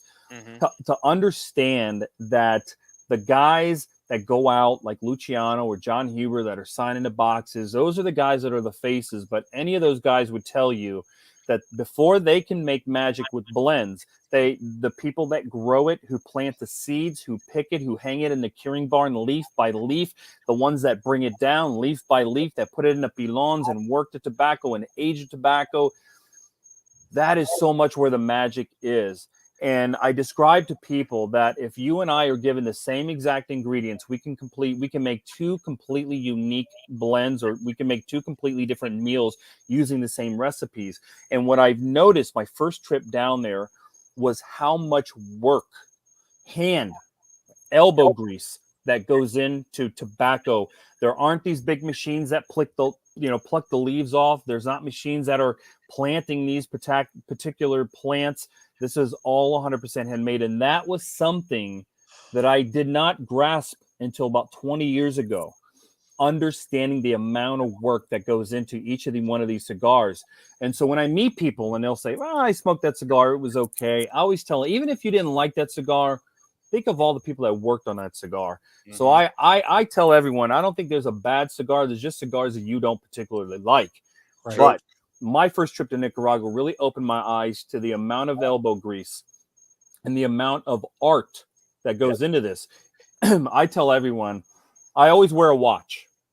I always wear a watch, but I always wear an automatic watch. You know, the ones with no batteries. It winds itself, or you can manually wind it. And the reason I do that, in a world of batteries, my laptop, my cell phone, my car, whatever you want to name, everything is plug-in or battery driven. Sometimes it's nice to have something on it that literally doesn't take any kind of battery or anything. And technology. And when you take a cigar and you see the amount of handwork and the amount of people that are behind it, I think that's one of the things that makes cigar culture incredible. And I hope many people that love cigars, hopefully one day, every single person can go spend time in a factory and can go spend time in the fields, because it will just that much more make you fall in love. I know people that love wine, and they fell in love with it even more when they went to California and spent time in a vineyard. Yes. When you can go and Olive Garden and have some chicken parm, or you can go to Little Italy in New York and have a little grandma from Sicily. And I'm going to tell you, there is a difference, right? Absolutely. Cigars, and that is cigars. And when I came back from my first trip in Nicaragua, I looked at cigars differently. I looked at them differently, and it's an affordable luxury item. Things are no longer handmade. This is still handmade the same way it was 150 years ago. Yeah. I'm actually looking forward to, so in a week's time, that our audience may not know, in a week from now, I'm going to be sitting in Key West, and I'm going to go visit my friend, the Cuban, rolling cigars down there, because every time I go there, I got to go visit him and get a few of his cigars there. But he's probably 70, 80 years old now, and he's still rolling cigars down there. And great stories, great guy, great personality. And I am. And there's something special, like smoking a cigar in Tampa or smoking a cigar in Key West that has such a long history of smoking. When you sit down and you're really at the end of the day and you're smoking a cigar and you think about all of, before Little Havana, before Tampa, Key West was a big Cuban place, and then the Cubans obviously went up to Tampa, and now Little Havana, but Key West was really where a lot of the first Cubans that fled Cuba came to. And so when you're smoking a cigar in Key West, there is something special in the air down there. It just, the romance, the history of what the Conch Republic, as they call it. Yep. It is absolutely special when you get those trade winds coming in. I mean, you almost feel like, you know what I mean? It's 100 years ago and you're smoking a cigar. It is great, quite a memorable experience. As I drive there, Miguel, I'm gonna wave to you because I'll be passing you. I'll be going through Fort Lauderdale and then taking US 1 all the way down to Key West. Well, there are some great, I think one of the first islands you hit off of Florida going to the Keys, there's a little place called the Fish House. It doesn't look like much, but man, their smoked fish dip is out of this world. Ooh. And there you go. And with that, Frank, let's do our last sponsors, and we're going to come back for the segment that everybody is waiting for, usually. The Crowned Heads Care Package. The care package. Giveaway. Let's see. You win. You never know. People might not get it. Although I try to make it where people can get it. But, you know, I'll come back and I'll have some interesting questions for everyone. So there we go. Take it away. This industry is steeped in family and tradition. You know, there's generational stuff, and I see it over and over, and yet I didn't come from that. Being the outsider looking in, I got to ask all the silly questions, and people were very accepting to want to give me all the right answers. I'm very thankful for those people who kind of allowed me to come in. Now with Alec and Bradley in the business, to have our company become generational, that's pretty cool. Cigar in the Bottle is 2 palate-pleasing gifts in 1. A specially blended Grand Pommier XS VSOP Cognac is elegantly contained in patented numbered bottles. Winner of back-to-back medals at the LA Spirits Awards, Cigar in the Bottle inventor Forbidden Johnny teams up with Vartan and Hendrik Kellner for this custom-blended Vartan Reserva cigar, well-preserved in a hand-blown glass chamber featuring Boveda 2-way humidification. This is Phil Morgan, General Manager of Missouri Meerschaum Corncob Pipes in Washington, Missouri. Our mission since 1869 has been to produce great smoking pipes that anyone can afford. We guarantee our pipes won't be your most expensive, but they just might be the ones you smoke the most. At Missouri Meerschaum Company, we don't just sell our corncob pipes. We grow them, make them, and smoke them. Missouri Meerschaum, Washington, Missouri, since 1869. At Norwood Royal Cigars, we have the biggest walk-in humidor in the Midwest. Our 1,500 square foot humidor is home to almost 4,000 different cigars that will meet the need of any cigar enthusiast. We have boutique blends to the more traditional selections and everything in between. From the novice beginner to the aficionado, the knowledgeable staff at NRC will find the perfect cigar for you. Located on the northwest side of Chicago, we want to be your shop for all your cigar wants and needs. As always, at Norwood Royal Cigars, light it, smoke it, love it. Years in the making, the Chief cigar was born, blended, boxed, and released to market on June 26, 2015. This cigar was developed by former fire chief, firefighter, cigar aficionado Ken Dorbecker, and has grown into a signature Firehouse cigar line. All engines respond. Including, of course, the Chief, a Nicaraguan Habano blend, Proby, a Connecticut Shade blend, All Hands, a Maduro Mexican San Andreas box press, and the brand new Fire Pole, a beautifully crafted San Andreas Habano barber pole. Join the Chief family and make us part of your humidor. And we're back. What do you think about that, Miguel? Was that a nice segment? That was fantastic. I love that. Alan Rubin from Alec Bradley Cigars is one of the classiest gentlemen in this business. And again, to highlight his ad there, that he was a guy who was an outsider. And he named his company after his kids, not knowing if his kids were going to join him in the business. And Alec and Bradley both, I have great relationships with them. They are class acts just like their father. And again, this is a generational business. It's very, very incredible to see that. Yeah, it's very cool. I mean, it's really awesome. Like, I get a chance to produce some of these commercials for folks, And it's interesting because you get a chance to kind of understand who they are as a person, because it's reflective in what I try to represent in the little spot for them. So it's always fun for me to try to put that out. So I'm glad that people appreciate that and get a chance to really enjoy them. Yeah. So now it's time to kind of play what we like to call the segment Smoke the Chooch, which and this is brought to you by our friend over at Blanco Cigars, David Blanco, and it's time to play Smoke the Chooch or Stump the Chooch. Gotta go a little slower, Frank. So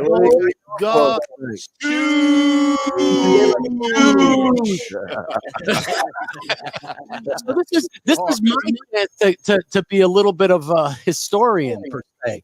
Miguel, now you are welcome to answer the questions that I put out there to these clowns, because none of them know the answers. Only I do. So, but please feel free to jump in if you have a guess. Unless Frank has them and then give the answer. There's just incorrect answers. You know. So here's the first one. So we just got, I mean, May 7th. What's really cool was back in 1875, on this date in history, it was the first Kentucky Derby. I don't know if anybody knew that, but the first Kentucky Derby.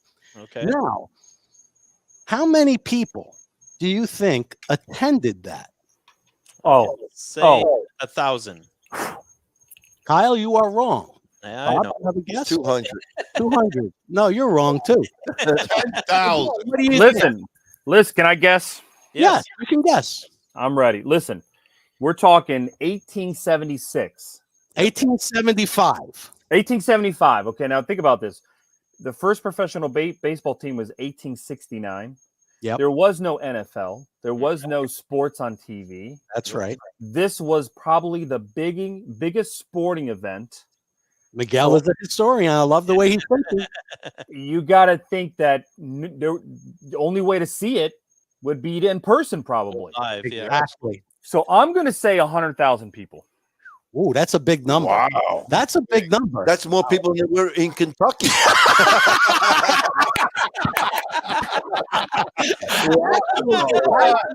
There were born. How many? 10,000 people attended. Really? 10,000 people. 10,000. I said 10,000 people. Wow. And not only that, also Bruce also joined me with 10,000. And so did John. Oh, excellent, excellent. See, they're doing their homework. They know. But how much do you think the purse was? I'm gonna say $500. $1,000. $50,000. $50,000. Actually, it was. You could buy Rhode Island. It was $2,850. Wow. But what's really interesting is, guess who was the person who founded the Kentucky Derby, who actually put this together?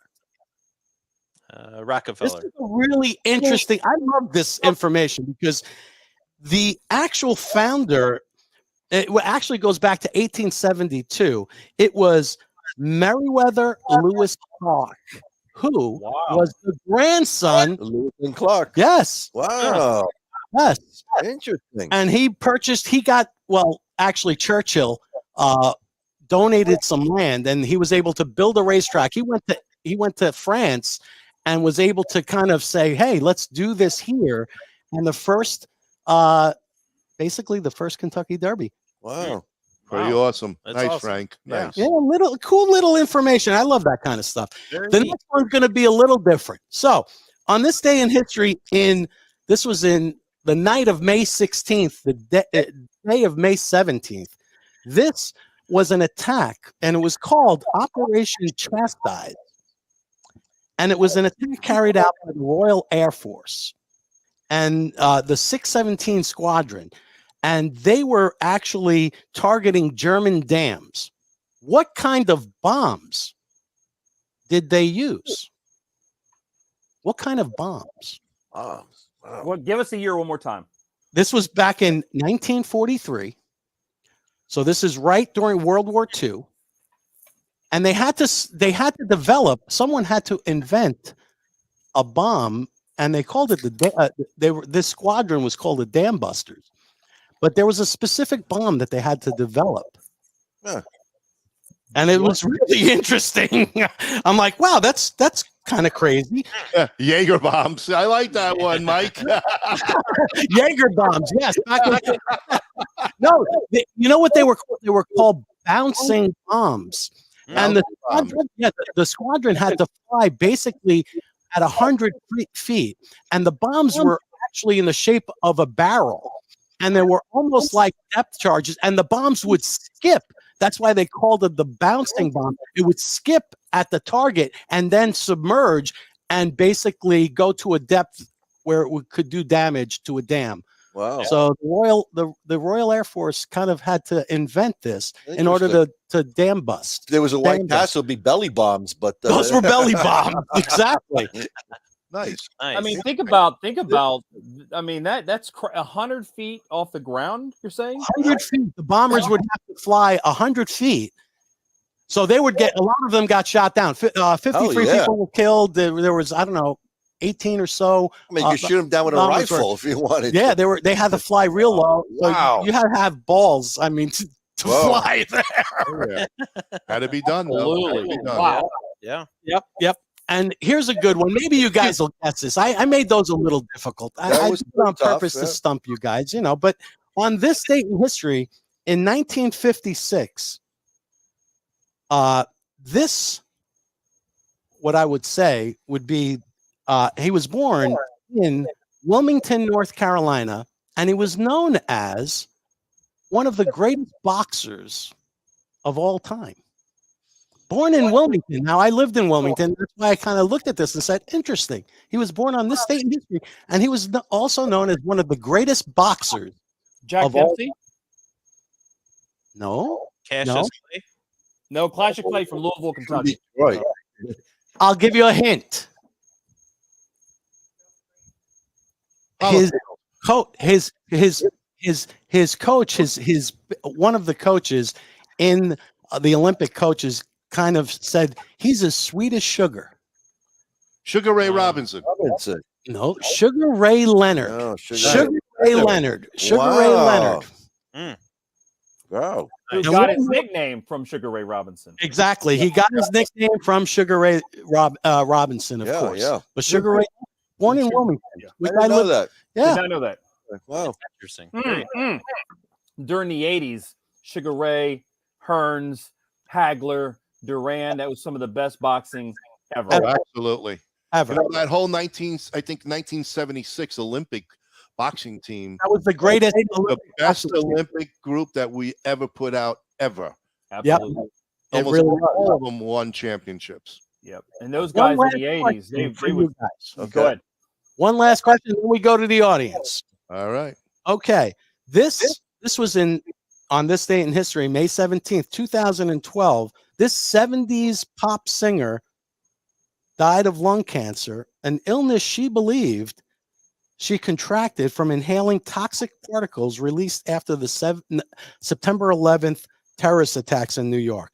She won 5 Grammy Awards, 6 American Music Awards, and had 3 multi-platinum albums. What year? This was in 2012. Aretha Franklin. No. I'll give you a hint. I'm helping you. She was also known as the Queen of Disco. Oh, Donna Summer. There we go. Donna Summer. There we go. There you go. Donna Summer. Donna Summer. Way. There you go. And now this is for all the marbles. All right, this, folks, is for a Crown Heads special package deal. Care package. Care So package. we're gonna do so. Whoever wins, you guys are the judges. Whoever wins, you're gonna get your information to these guys. You're gonna get your information to me, and I'm gonna send out a special Crown Heads care package directly from Nashville, Tennessee, to you. Nice. Thank you. Thank you very much. Get ready because the question is coming, and I'll give you a visual aid because this way you could read a little. First show your girlfriend, Frank. Oh, yeah, you know what? I have to my girlfriend. This is why also 4 Kicks. One of the reasons why we chose 4 Kicks was that this animal Likes to kick. Like to kick. Well, can I say one thing about that? we actually put out this year, and we've done it 6 times in the history of Crown Heads. We put out a limited edition 4 kicks every year called the Mule Kick. There you go. Nice. Wow. It all comes full circle, boys. We might have to talk about that in the future here, there, Miguel. All right, folks, get ready. This is for the audience for the care package. All right, folks. Ready, Kyle? You have my music? Got it. Okay, here we go. On this day in history, this Texan-born folk singer songwriter died in Nashville, Tennessee, following a lengthy battle with lymphoma. He wrote songs for Johnny Cash, Ricky Skaggs, Jerry, Jeff Walker, Jimmy Buffett, Lyle Lovett, and many others.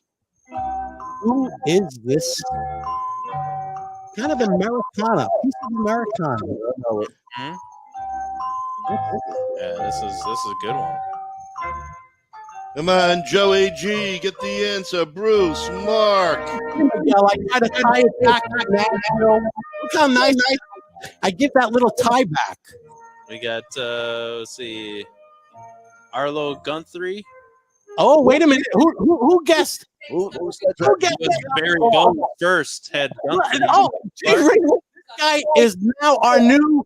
He has now become the new Bruce Stark. Wow. Yeah. Wait a minute. Is the answer Guy Clark? Let me go and see. Hold on. The answer is Guy Clark. Yeah. Very well done. Congratulations. Yeah. Again. So who won? Jay Rick, the guy who won that week. Oh, yeah. Riggs again. Congratulations, Riggs. Wow. Oh, 2 weeks in a row. There it is. That was not an easy answer. No, it wasn't. I can't believe Bruce didn't win again. Well, hey, listen. Bruce is slacking. He is slacking, but Riggs definitely did the Stark in for sure. Wow, yeah. But Miguel, I try to weave in kind of like something that's pertinent. So it just happened that I happened to die on this day that you happened to be on. It was kind of like fortune on my side. But the guy, it said he wrote songs for Johnny Cash. I mean, Johnny Cash has plays such an important part in Crown Heads lore as well. So cheers to the winner, man. That's fantastic. Get your information to these guys.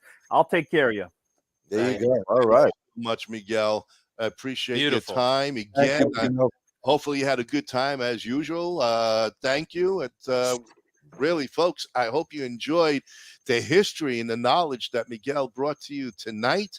As usual, he always amazes the four of us.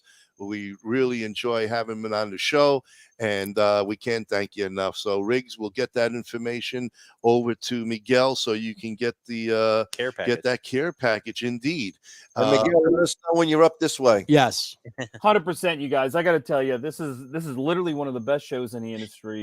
I enjoy my time being on here all the time. You guys are always a riot. You have a great time, and this literally is what cigars are about. If we were not on SteamYard, we could all be together and have these same conversations. And I'll tell you what, man, this is what cigars are all about: creating friendships, creating good times, laughing, all accompanied by a great cigar. You guys deserve a round of applause because you guys are great, man. Oh, no. Thank you very Miguel. much. Thank you Miguel. for being on, man. Yes.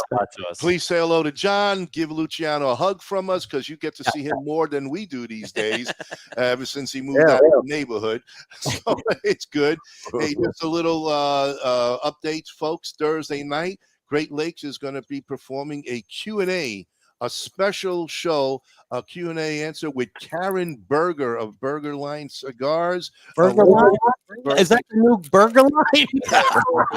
Burger Line. That's the new hamburger stand, the Burger Line. Burger Line.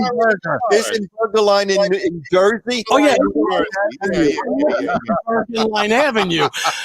Listen, folks. Pecorini. It's K by Karen Berger. Yeah, but her burger line. You know what I mean?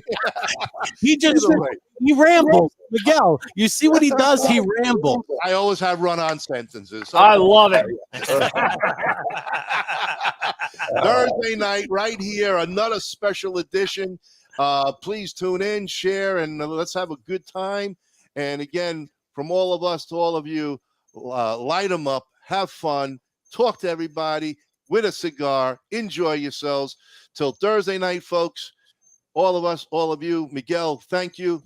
Thank you being on the other side. Miguel, if you want to hang out, there's it's the after show party. Take care, everyone. Have a good night. Good night, everybody.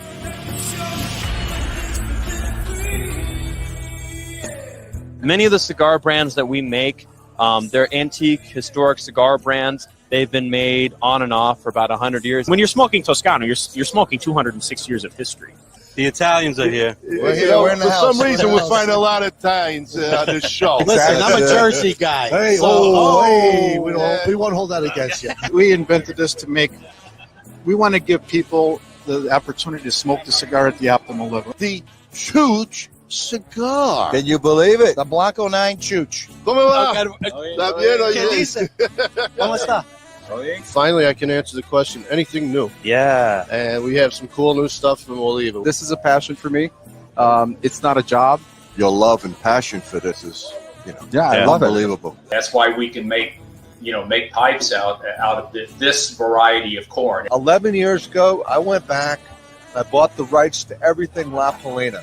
Sure, it's family. And restarted the brand again as a tribute to my grandfather. It's nice because you get to see a lot of your friends. You got to remember, I've been doing this for 30 years, so a lot of these people are like family. Build a platform where we could celebrate boutique cigars. Leave Starlight House blend for one store in Pennsylvania. Wow. Join forces of pipe tobacco and superheroes. I always look forward to the Super Bowl events, and I always look at the trade show as just one of those things. We're not just selling cigars.